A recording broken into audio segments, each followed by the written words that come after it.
നമസ്കാരം. ആനന്ദ് ഇന്റർനാഷണൽ ന്യൂസിലേക്ക് സ്വാഗതം. ഞാൻ രേവതി ഉദയൻ. പ്രധാന വാർത്തകളിലേക്ക്. ഹാർവാർഡ് സർവകലാശാലയിൽ വിദേശ വിദ്യാർത്ഥികൾക്ക് വിലക്ക് ഏർപ്പെടുത്തി ഡൊണാൾഡ് ട്രംപ് ഭരണകൂടം. കുറ്റം ട്രംപിന്റെ നിർദ്ദേശങ്ങൾ അനുസരിക്കുന്നില്ല എന്നത്. യുകെയുടെ ഇന്ത്യൻ മഹാസമുദ്രത്തിൽ അവശേഷിക്കുന്ന ഏക പ്രദേശമായ ചാഗോസ് ദ്വീപുകൾ മൗറീഷ്യസിന് കൈമാറാനുള്ള തീരുമാനത്തിൽ ബ്രിട്ടീഷ് പ്രധാനമന്ത്രി സർ കെയർ സ്റ്റാർമർ ഒപ്പിട്ടു. സ്കോട്ട്ലൻഡിലെ വരണ്ട കാലാവസ്ഥയ്ക്ക് വിരാമം. വാരാന്ത്യത്തിൽ കനത്ത മഴയും ആലിപ്പഴം വീഴ്ചയടക്കം സംഭവിച്ചേക്കാമെന്ന് കാലാവസ്ഥാ മുന്നറിയിപ്പ്.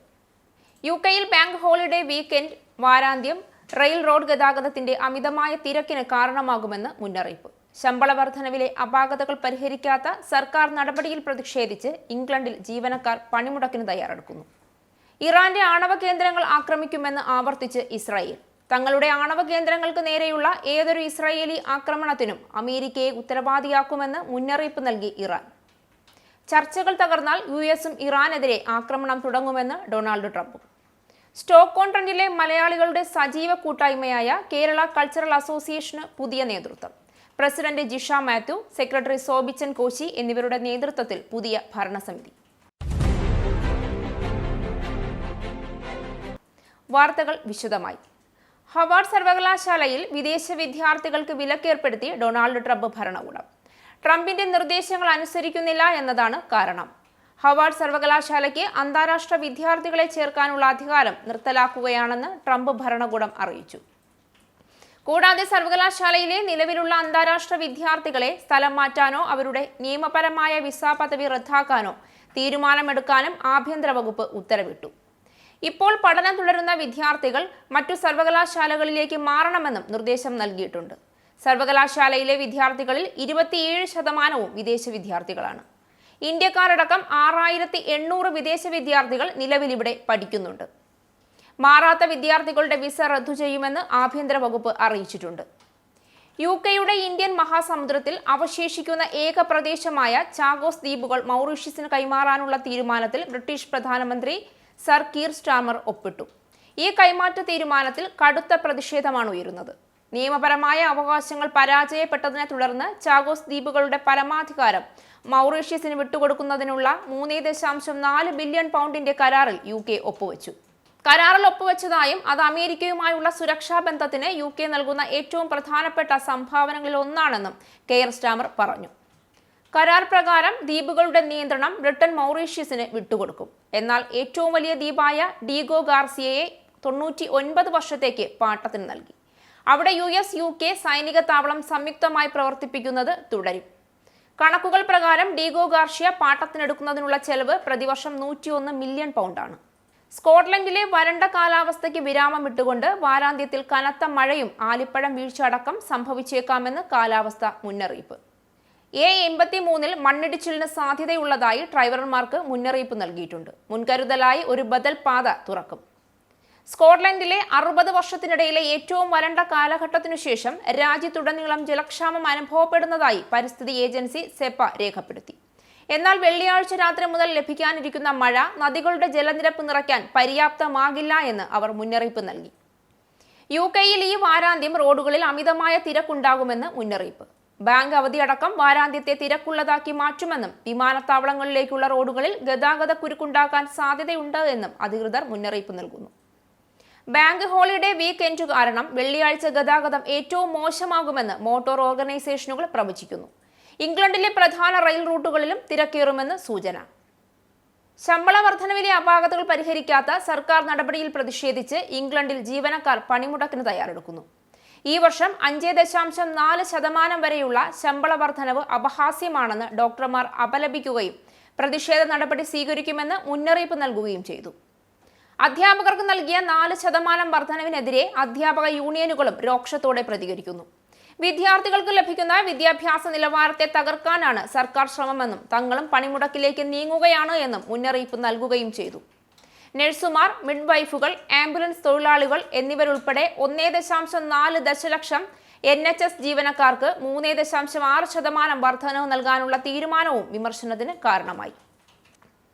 യൂറോപ്പിനെ പുനഃസജ്ജമാക്കുന്നതിനായി ഈ ആഴ്ച അന്തിമമാക്കിയ 150 ബില്യൺ യൂറോയുടെ വായ്പാ പദ്ധതി യുക്രൈനിനുള്ള യൂറോപ്യൻ യൂണിയന്റെ സൈനിക പിന്തുണയിൽ വളരെ പ്രധാനപ്പെട്ട ഒരു വഴിത്തിരിവായിരിക്കുമെന്ന് യൂറോപ്യൻ യൂണിയന്റെ ആദ്യ പ്രതിരോധ കമ്മീഷണറുമായ ആൻഡ്രിയസ് കുബിലിയസ് പറഞ്ഞു. ബുധനാഴ്ച അംഗീകരിച്ച 150 ബില്യൺ യൂറോയുടെ സുരക്ഷാ നടപടിയായ സേഫ് പദ്ധതി പ്രകാരം നിരവധി അംഗരാജ്യങ്ങൾ യൂറോപ്യൻ യൂണിയൻ പിന്തുണയുള്ള വായ്പകൾ തേടുമെന്ന് ലിത്വാനിയയുടെ മുൻ പ്രധാനമന്ത്രി കൂടിയായ ആൻഡ്രിയസ് കുബിലിയസ് പറഞ്ഞു. യുക്രൈനിലുള്ള എല്ലാ US സൈനിക സഹായവും താൽക്കാലികമായി നിർത്തിവെക്കാനുള്ള ഡൊണാൾഡ് ട്രംപിന്റെ തീരുമാനത്തിനു ശേഷം യൂറോപ്യൻ യൂണിയൻ തയ്യാറാക്കിയത് 800 ബില്യൺ യൂറോയുടെ പുനഃസജ്ജീകരണ പദ്ധതി. തങ്ങളുടെ ആണവ കേന്ദ്രങ്ങൾക്ക് നേരെയുള്ള ഏതൊരു ഇസ്രായേലി ആക്രമണത്തിനും അമേരിക്കയെ ഉത്തരവാദിയാക്കുമെന്ന് ഇറാൻ മുന്നറിയിപ്പ് നൽകി. ഇറാന്റെ ആണവ പദ്ധതിയുടെ ഭാവിയെക്കുറിച്ച് ഇറാനും US തമ്മിലുള്ള ഏറ്റവും പ്രധാനപ്പെട്ട ചർച്ചകൾ നടക്കാനിരിക്കെയാണ് ഈ പ്രസ്താവന. ചർച്ചകൾ പരാജയപ്പെട്ടാൽ അമേരിക്കൻ പിന്തുണയോടെയോ അല്ലാതെയോ ഇറാനിയൻ ആണവ കേന്ദ്രങ്ങൾ ആക്രമിക്കാൻ ഇസ്രായേൽ പദ്ധതിയിടുന്നതായി അമേരിക്കൻ മാധ്യമങ്ങളിൽ റിപ്പോർട്ടുകൾ വന്നതിനെ തുടർന്ന് ഇറാൻ വിദേശകാര്യ മന്ത്രി അബ്ബാസ് അരാഗ്ചി മുന്നറിയിപ്പ് നൽകുകയായിരുന്നു. ഇറാന്റെ ആണവ കേന്ദ്രങ്ങൾ ആക്രമിക്കുമെന്ന് ഇസ്രായേൽ ആവർത്തിച്ചു പറഞ്ഞിട്ടുണ്ട്. അതേസമയം ചർച്ചകൾ തകർന്നാൽ US ഇറാനെതിരെ ആക്രമണം തുടങ്ങുമെന്നും ഡൊണാൾഡ് ട്രംപ് പറഞ്ഞിരുന്നു. 2 പതിറ്റാണ്ടായി സ്റ്റോക്ക് ഓൺ ട്രെൻഡ് മലയാളികളുടെ ഇടയിൽ മികച്ച സംഘടനയായി പ്രവർത്തിച്ചുകൊണ്ടിരിക്കുന്ന കേരള കൾച്ചറൽ അസോസിയേഷനിൽ പുതിയ നേതൃത്വം നിലവിൽ വന്നു. President Jisha Mathew, secretary Sobichan Koshy എന്നിവരുടെ നേതൃത്വത്തിലാണ് പുതിയ ഭരണസമിതി. Vice president Royce Joseph, joint secretary Jibin Roy, treasurer Biju Mathew, joint treasurer Davis Pappu, auditor Saji Mathai, KCA academy administrator Sophie Kuriakose, academic കോർഡിനേറ്റർമാരായി Shubharajan, Sherin Joy, Nitha Siju Joseph, Angel Maria Peter, Ashwini Chandrasekhar, boys dance coordinator Socrates Kudiyirikkal, charity coordinator Saiju Mathew, charity organisers Saji Varghese, Nisha Martin, PRO Runsmon Abraham, Rindo Rocky, sports coordinator Sudeep Joseph Abraham എന്നിവരെയും executive committee അംഗങ്ങളായി Sudheesh Thomas, James Mylapparambil, Sanjo Kalluvelil, Muraleedharan Gopal, Dick Jose, Saji Jose എന്നിവരെയും തിരഞ്ഞെടുത്തു. മുൻ president Sudheesh Thomas, secretary Biju Mathew, treasurer Davis Pappu എന്നിവരുടെ നേതൃത്വത്തിലുള്ള 25 അംഗ committee സ്ഥാനമൊഴിഞ്ഞു.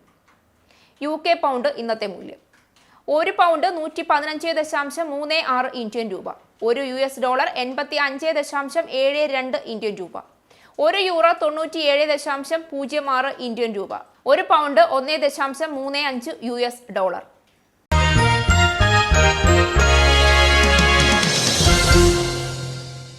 ജൂണിൽ ഇംഗ്ലണ്ടിനെതിരെ ആരംഭിക്കുന്ന 5 ടെസ്റ്റ് മത്സരങ്ങളുടെ പരമ്പരയിൽ ഇന്ത്യൻ ടീമിൽ നിന്ന് പേസർ മുഹമ്മദ് ഷമിയെ ഒഴിവാക്കിയേക്കും.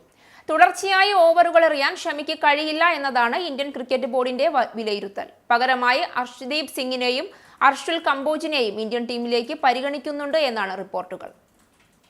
IPL-ൽ സൺറൈസേഴ്സ് ഹൈദരാബാദിനായി ഷമി 4 ഓവറുകൾ എറിയുന്നുണ്ട്. എന്നാൽ ഒരു ദിവസം 10 ഓവറുകൾ എറിയാൻ ഷമിക്ക് കഴിയുമെന്ന് BCCIക്ക് വിശ്വാസമില്ല. ഇംഗ്ലണ്ടിൽ ടെസ്റ്റ് മത്സരങ്ങൾ നടക്കുമ്പോൾ പേസ് ബൗളർമാർ കൂടുതൽ ഓവറുകൾ എറിയേണ്ടി വരും. അതുകൊണ്ട് റിസ്ക് എടുക്കാൻ കഴിയില്ല, BCCI വൃത്തങ്ങൾ വ്യക്തമാക്കിയിരിക്കുന്നത്. വാർത്തകൾ അവസാനിച്ചു. നന്ദി. നിങ്ങൾക്കും ആനന്ദ മീഡിയയുടെ പ്രേക്ഷകരിൽ ഒരാളാകണ്ടേ? യൂറോപ്പിലും US-ലും ആഫ്രിക്കയിലും അടക്കം പ്രവാസികൾ ഉള്ളയിടങ്ങളിലൊക്കെ ജനപ്രിയ ചാനലുമായി ആനന്ദ് മീഡിയ ഒപ്പമുണ്ട്. ഏഷ്യാനെറ്റ് ഫ്ലവേഴ്സ് അടക്കം നിങ്ങളുടെ വിരൽത്തുമ്പിലെത്തും. ആദ്യം റോക്കു ബോക്സ് സ്വന്തമാക്കുക. അതിൽ നിന്നും ആനന്ദ് മീഡിയ ആപ്ലിക്കേഷൻ ഡൗൺലോഡ് ചെയ്യുക, ഇൻസ്റ്റാൾ ചെയ്യുക. എന്നിട്ട് 02085866511 എന്ന നമ്പറിൽ ഞങ്ങളുടെ കസ്റ്റമർ കെയറിൽ ബന്ധപ്പെടുക. അല്ലെങ്കിൽ +91 735 660 3747 എന്ന നമ്പറിൽ വാട്സപ്പ് ചെയ്യുക. ആനന്ദ് മീഡിയയുടെ സേവനങ്ങൾ സ്വന്തമാക്കുക. മറ്റു ചാനലുകൾക്കൊപ്പം ആനന്ദ് TVയും എൻജോയ് ചെയ്യുക.